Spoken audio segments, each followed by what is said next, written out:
Hi Aquarius, welcome. This is your reading. Be open-minded po, hindi halos lahat makaresonate. Piliin nyo na lamang. And thank you nga po pala sa mga nag-subscribe at sa mga bumabalik. Welcome po tayo. Give me the message for Aquarius. Anong mensahe para sa'yo? Ano yung ganap? Anong message? Anong gabay?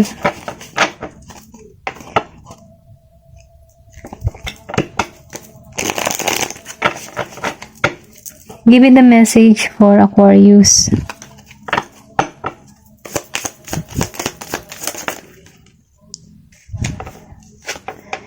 Five of Swords. Give me the message. Meron ditong Page of Wands. Then, Knight of Cups. Give me the message. Meron ditong Seven of Pentacles. Give me the message. Meron ditong King of Pentacles. And Page of Cups. Okay? Nafe-feel ko dito, no? Na meron kang blessing na parating. Ito yung nararamdaman ko. May paglago, lahat ng pinaghihirapan mo or pinagsusumikapan mo, meron ditong kaakibat na bunga. Malaking bunga, okay? Kung ano man yung mga pinaghihirapan mo, tinatrabaho mo, meron ditong pag-aani ng tagumpay na kung saan marireceive mo to. Ito yung nafe-feel ko. Meron ditong blessing na parating sa'yo, biyaya, na kung saan mafe-feel mo dito na secure. Ito lang nararamdaman ko. May pag-aani, may bunga. Yung mga pinaghirapan niya, bubunga na. Ito lang nakikita ko. Meron kang perang darating. Okay? Malaking pera. Ito lang nafe-feel ko. Then dito sa Page of Cups, nakikitaan ko dito, nag-iintay ka lang dito. Pero nakikitaan ko dito ng paglago. Okay? May paglagong magaganap sa'yo. Or pwede rin sabihin na meron ditong patungo sa'yo, okay? Ito lang nakikita ko. May paglagong nagaganap sa'yo at may patungo sa'yo. Na kung saan itong tao nito, sinesearch ka, or pwede rin sabihin na meron kang person na secret admirer, na kung saan meron tong malakas ang attraction. Funny, okay? Itong tao nito, funny, malakas yung attraction nito, pusong bata, okay? Or may pagka-young. O kung halimbawa ikaw, may pagka-young ka. Hindi mahalata yung edad mo. Okay? Ito na nafe-feel ko. Kung malalaman nila na edad mo ganyan, halimbawa, for example, 33, pero ang tingin nila sa'yo, 23, ganun. Pero ang totoo mong edad, 33, pero ang tingin nila sa'yo, 23 ka lang. Kasi, ikaw yung tipong na hindi halata na maedad ka. Kasi mukha kang bata. Ganun na yung nararamdaman kong energy to, mukha kang bata. Then nakikita ko dito, na meron ditong stock or nag-i-stock sa'yo in social media. Yan, media. Meron dito nag-stock sa'yo in social media. Nakikita ka nito na lumalago, may pag-aayos, gumaganda ka, nagiging kang maayos ang kalagayan. Kaya itong taon nito, ini-stock ka. Okay? Ito na-feel ko. Secret admirer. Okay? May lihim na pagtingin. Okay? Ito sa madaling salita, may lihim na pagtingin. Na kung saan itong taon nito, talagang nakatuon sa'yo. Inaalam niya kung ano yung kalagayan mo, inaalam niya kung anong hilig mo. Then nakikita ko nito nang lumalago ka. Yun na nararamdaman ko. Okay? Five of Swords, upright. Nafe-feel ko dito, na meron tao dito na nasasaktan. Maybe meron ka ditong person na Gemini, Aquarius, Libra. Ito yung klase ng tao na hindi halos lahat sa part na to. Yung iba sa inyo, meron silang person na nasasaktan tong tao na ito. Yung deep inside, malalim na sugat, hindi niya pinapahalata na may ganun siyang nararamdaman. Kunyari, for example halimbawa, heartbroken to, pero pinakikita niya sa tao na okay lang, hindi ako nasasaktan, ganun.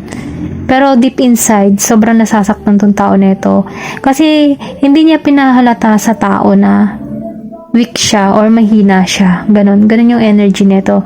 Pero itong tao na ito, nasasaktan. Okay, kung meron ka man person na ganito, yung akala mo hindi mahalata sa kanya, deadma ka lang, pero deep inside, itong tao na to, nasasaktan siya, okay? Sa sinapit ng connection.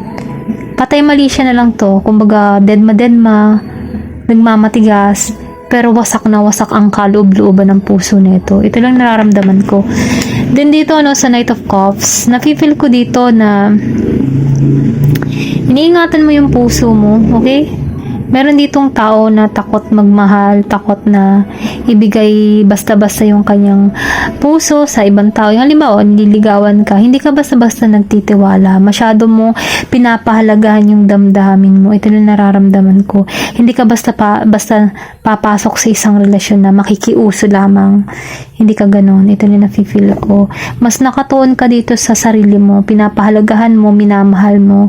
Then, nakikita ko dito na mapayapa ka, okay? Yung iba sa inyo, ganito yung energy, mapayapa, protektado, kumbaga ang laki ng boundary na ipinakikita ako. Halimbawa, meron patingin-tingin sa kanya, nilalagyan niya na agad ng boundary, ganun. Hindi niya agad madaling mahihirapan yan. Sa madaling salita, mahihirapan yung gustong manligaw sa'yo. Kaya siguro itong Page of Wands, pa-stock na lang sa'yo kasi masyado kang masyado mong kinikip yung yung puso mo, hindi ka basta-basta nagtitiwala. Talagang grounded ka dito, okay? Kumbaga, bago makuha ng tao nito yung puso mo, kailangan itong alamin o kunin mabuti yung kalooban mo. Ganun yung nararamdaman ko. Then, nafe-feel ko din dito, marami kang hinihiling, may pag-asa ka. Yung tipong, hindi ka nawawala ng pag-asa. Although kahit na mga nasasaktan ka in the past, nararamdaman ko dito na hindi ka nawawalan ng pag-asa. Kasi yun yung bumubuhay sa'yo, yun yung bumabangon sa'yo, magpatuloy sa buhay. Ito na feel ko kasi naniniwala ka na may pag-asa. At yun ang maganda kasi once na positibo ka, yun yung ma-attract mo eh. Kung makikita mo, talagang itong mga ilaw, talagang patungo sa'yo kasi hindi ka nawawalan ng pag-asa dito. Okay? Ito yung feel ko. May lily. Hindi ko alam kung anong klaseng bulaklak to. Pero ganun pa man, nakikitaan ko dito na lumalago ka, nag-glow ka, umaayos ang kalagayan mo. Kumbaga sa sarili mo, sobra mong minamahal ang sarili mo. Ito rin nararamdaman ko. Kaya itong tao na ito, maybe, sinesearch ka, okay? Ni-stalk ka, kung anong ganap mo, kung anong nangyayari sa'yo, dahil may paglagong nagaganap sa'yo. Tingnan pa natin kung ano pa yung mensahe para sa'yo. Ito na lamang.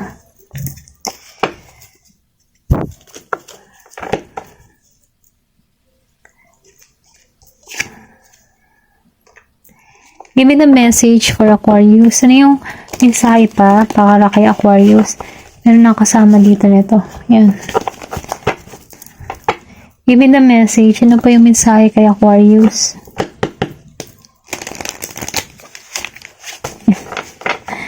Ang gulo.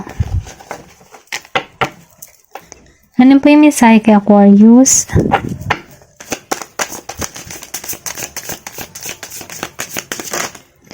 Ayan.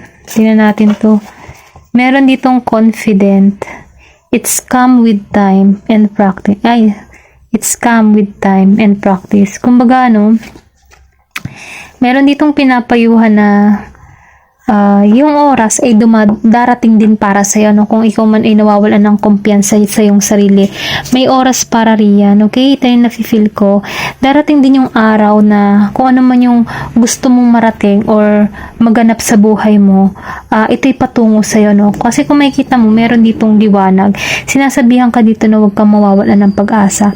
Maybe ikaw yung tipo ng tao na introvert, yung tipo na hindi ka nakikisalamuha, nahihiyain ka, mahihiyain ka, ganun.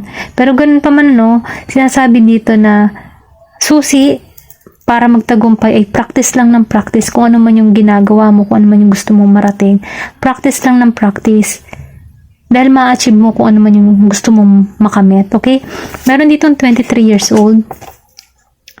Meron ditong 42. Homeward. Take yourself out on a date. Kumbaga, no, sinasabihan ka dito na bigyan mong oras ang panahon, ang sarili mo, na lumabas din, okay?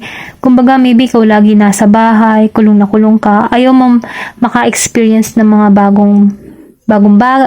bagong experience na lumabas or pumunta sa kung saan, ano, maybe ikaw yung talagang gusto lagi nasa bahay. Pero sinasabihan ka dito na ligtas ang lumabas, okay? Kumbaga, no, bigyan mong panahon yung sarili mo na ma-experience din yung mga bagay-bagay na na-experience din ng iba, okay? Halimbawa, mamasyal sa mga kung saan-saan, try mo din, okay, kumain sa labas, ma-experience yung mga ganyang bagay, okay? Sinasabihan ka dito na, ano, bigyan mong panahon ng oras mo na maka-experience ng iba naman, okay? Dito, no, may 13, Lioness. You've earned all your stripe.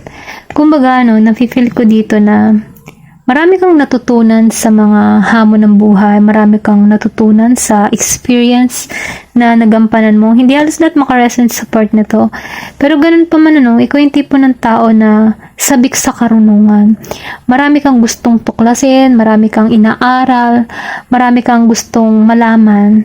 Then, nafe-feel ko dito na masaya ka kung anong meron ka, okay? Ito lang yung nararamdaman ko. Then, meron dito na tail ng fish. So, nakikita ko dito ng paglago. Ito lang yung nararamdaman ko. Nagiging klaro sa'yo kung ano yung talagang gusto mong tahakin. Alam mo yung gusto mong marating. Dahil nafe-feel ko din dito na nagiging mapayapa, okay? Kumbaga, no, nakikita ko dito na yung iba sa inyo, walang pakialam kahit, alam mo yun, yung tipo ko. For example, kahit mataba ka, nakakapag-betting suit ka, o tinan mo, wala kang, deadman mo lang yung sasabihin ng iba kasi ikaw to kaya mo to ganun ka. Kumbaga may tapang at lakas kang ng loob na ibalandra yung katawan mo kahit ganitong sitwasyon. Pero ganun pa man, ano, wala kang pakialam sa mga sasabihin or komento ng ibang tao. Basta masaya ka kung ano yung ginagawa mo kasi kaya mo i-handle yung sitwasyon na ganito. For example ko lang yun, binigyan ko lang ng example itong mensahe dito. Masaya ka kung ano yung ginagawa mo, okay? Ito yung nafe-feel ko. Yung iba sa inyo ganun, walang pakialam sa sasabihin ng ibang tao at hanggat hindi ka naman panakit or wala ka namang ginagawang masama, nandun ka sa moment mo na wala kang pakialam kasi ikaw yan ganun yung energy mo. Ako ito wala akong pakialam kung ano sabihin nyo, basta gusto ko mag-swimsuit. Yung ganun ba? Okay? Ganun lang yung energy mo dito. At yun na maganda, wala kang pakialam, bahala kayo dyan. Ganun. Meron ditong The Tower. So, nafe-feel ko dito na nire-relax mo yung sarili mo, okay? Kung makikita mo, halos lahat dito may pagka-chubby. So, ibig sabihin, maybe chubby kang tao. Pero, kahit chubby kang tao dito, nafe-feel ko dito na kaya mong i-handle yung sitwasyon mo. Okay? Nafe-feel ko dito na kung yung sexing tao nakakapag-swimsuit, kaya mo din. Okay? Ito yung nararamdaman ko dito kasi meron ka ditong confident. Pero, ganun pa man, ano, dito sa isa, confidence, ito yung patungo sa'yo, yung magiging kang confident in the near future na kaya mong i-handle yung sitwasyon na meron ka. Okay? Wala kang pake. Then, nafe-feel ko din dito na relax ka, okay? Kaya mong i-balance yung sitwasyon mo. Ito na nafe-feel ko. Kaya mong i-handle yung mga problema na dumarating sa buhay mo. Ito lang nakikita ko. Malinaw ka mag-isip, okay? Klaro ka mag-isip. Matalino ka. Ito yung nararamdaman ko. Give me more information. Ayan. Lighthouse, don't doubt your words. So, sinasabihan ka dito, huwag kang mag-alinlangan sa iyong sarili kasi mahalaga ka Okay? Ito yung sinasabi dito. I'm always enough. Kumbaga, no, sapat ka na. Hindi mo kailangang baguhin yung sarili mo para magustuhan ng ibang tao. Kumbaga, tanggap mo ang sarili mo, pinapahalagahan mo yung sarili mo, at yun ang maganda kasi meron ka dong liwanag eh. Ito lang nararamdaman ko at lumalago ka dito. Kumbaga, hindi mo hinahayaan sarili mo na tapakan ka ng ibang tao. Okay? Ito na yung nakikita ko mensahe para sa iyo at yun ay maganda. Okay? Hanggang dito na lamang po. Thank you for watching and love and peace. Thank you for watching Glow and Peace.